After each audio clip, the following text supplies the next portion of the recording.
So what's up mga ka-Jerjer?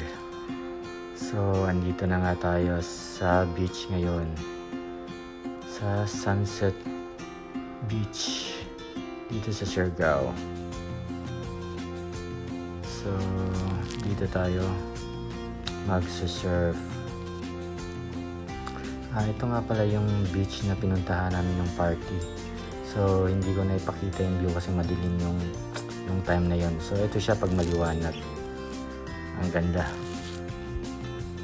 Ayan. Ayan yung lugar.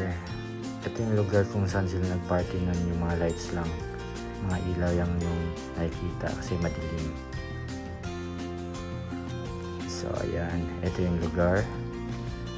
Dito nakatambay ang mga island boy. Ayan. Ang view ng dagat. So ayan yung view ng dagat, napakaganda.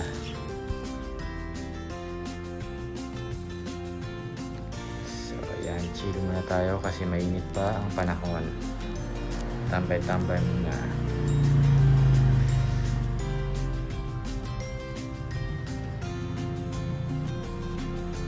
So ayan, dito nakatambay rin yung ibang mga mag-surf.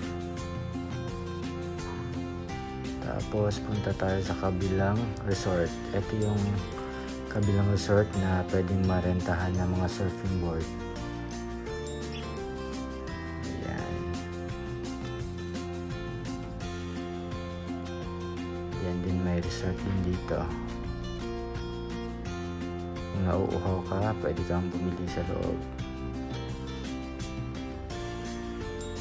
Ayan yung mga surfboard nila.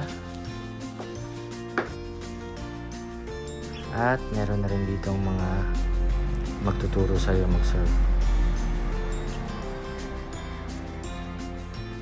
So ayan mga ka-Jerjer. Ito yung lugar. Ito yung resort, pangalan ng resort. Dito sa Sunset Beach. Napakaganda.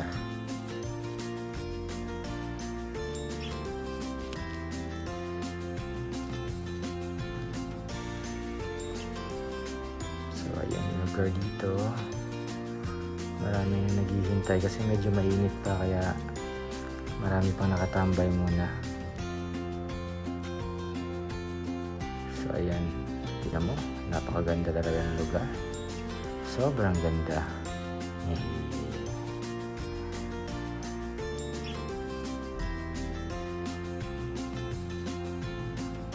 So ayan, yan pa rin yung iba. May nagstart na pupunta na dun sa may mga wave. So kami chill muna dahil medyo mainit pa talaga. Okay lang sila kasi mamumula lang sila. So ito ngayon yung surf, pinahanda na natin yung surfing board. May nilalagay silang parang chalk para hindi madulas pag aangat ka na. So yan, nire-ready na ng Core Kids. Ang ganda ng buhangin, napakapino.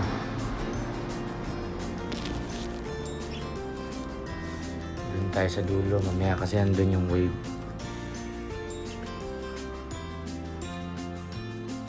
Alright. So yan, si J.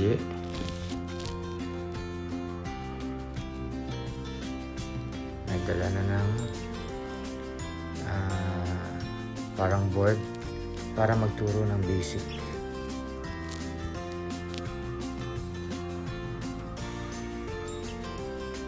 So yan, tuturuan na tayo ng mga basic kung paano gawin.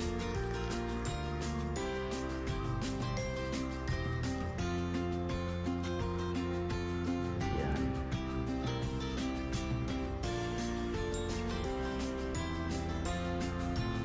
So nire-ready niya na para pag-practice namin muna dito yung mga basic na mga dapat gawin pag andun na.